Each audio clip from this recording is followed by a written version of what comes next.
ਇਹ ਹੈ ਕਿ ਜਿਹੜੇ ਮੇਰੀ बेटी ਦੇ मर्डर तो बाद ना मुसलसल ਜਿਹੜੀ सब तो ज़्यादा चीज़ां गर्दिश थींदियां पईयां कि मुलजिम इतने बासर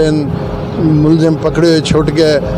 तो उनके छिको ना आंदा पिया गिलानी खानदान का।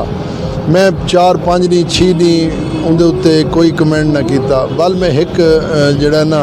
चैनल नाल गल की कि इंदे च ना गिलानी साहब का ना आंदा पे तो बल अज अब्दुल कादिर गिलानी साहब MNA साडे मुल्तान दे वो तशरीफ गिने मेरे को उन्होंने आखा कि मैं को ना पता कि तुहाडी बेटी है। मैं ज़रूर थाने पता किया तो वाल मैं CPO को आखा कि अली रज़ा को ना छोड़ो बेशक लेकिन उनके बाकी जोड़े लोग हैं वो छोड़ दिते वजन उनका वालिद या दीगर जितनी हैं तो ठीक है। मैं हुण गिलानी साहब को क्या आखा उन्होंने अगर कोई नहीं पता कि मेरी बेटी है लेकिन अगर कहीं की भी बेटी होवे ना सियासतदानों को थोड़ा जिहा ये देखना चाहिए कि नौं दे कतल ते असां गाल करेंदे पे हैं या सिफारिश करेंदे पे हैं। वोट इतनी अहमियत नहीं रखते जितनी अहमियत रखती है एक कल्चर एक ह्यूमन राइट्स। पूरे मुल्क तोड़ा एहतजाज है पूरी दुनिया तोड़ा इमेज अच्छा नहीं थींदा पिया तो ठीक है। मैं तो मतलब है कि गल सही है कि गिलानी साहबान ने मेरे मुलजिम छुड़वाए लेकिन हुण गिलानी साहब ने मेरे को यकीन दहानी कराई है कि असां उन्हां को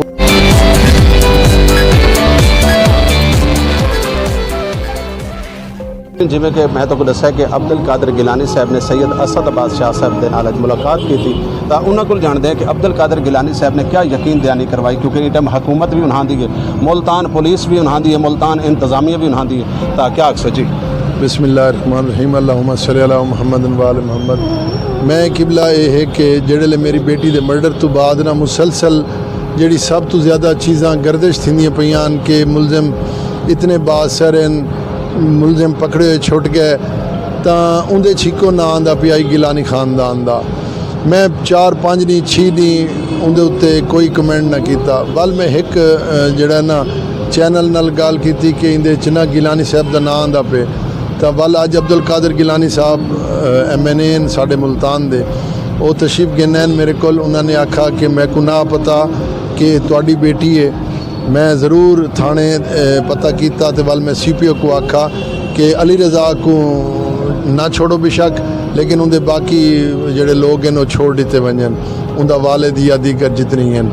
तो ठीक है। मैं हुण गिलानी साहब को क्या आखा उन्होंने अगर कोई नहीं पता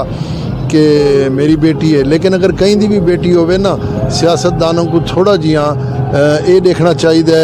कि नौं दे कतल ते असां गाल करेंदे पे हैं या सिफारिश करेंदे पे हैं। वोट इतनी अहमियत नहीं रखते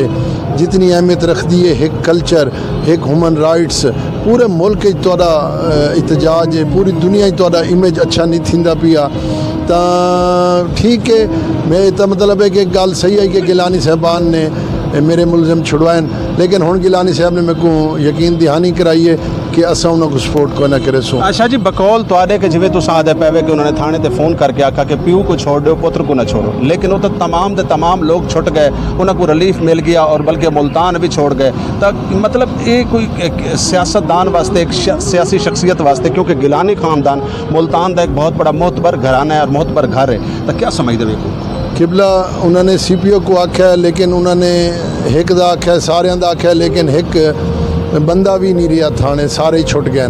इनका मतलब है कि अगर उन्होंने दबे लफ्ज़ प्यू का नाम किया तो इनका मतलब है सारे मुलजमान उन्होंने आखण से छुटे लेकिन जेडे केस की नौयत दूजे डी चेंज थी उस वेले मेरे ख्याल है अब्दुल कादिर गिलानी साहब भी पछताते पे हुसन कि मामले मैं ना पवा लेकिन हुण उन्होंने मेरे को यकीन दहानी कराई है। उम्मीद करें कि इस मामले को जड़ा है ना कोई सियासी बंदा सपोर्ट ना करे सी कोई बंदा माशरे का सपोर्ट ना करे सी और खसूसन जितने भी वालदैन बेटियां आले वो सब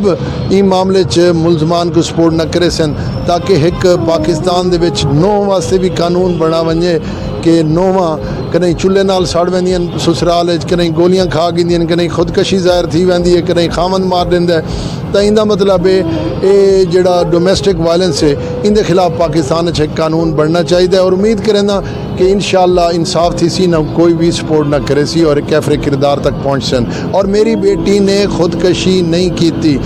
अगर खुदकशी की है तो ये मुलजमान के आखण के बकौल पुलिस मनेंदी है ना। मेरी बेटी पलंग ते सोफा पे सोफे ते घुटने के बाहर बैठी है तो वो खुदकशी नहीं थी सकती। मैं कई सूरत भी कानून कुछ भी आके मामलात कुछ भी आखन मेरी बेटी को मारा गया तो लटकाया गया और कम से कम 14 तो 16 घंटे मेरी बेटी को लटकाया गया। आखिरी गाल करे सा कि तुहाडा अगला लाया अमल क्या हो सी 9 डी थी गए तो हाल तक इंसाफ नहीं मिला मुल्तान पुलिस की तरफों तुहाडा अगला लाया अमल क्या है, क्या मतलब अगली प्लानिंग है? देखो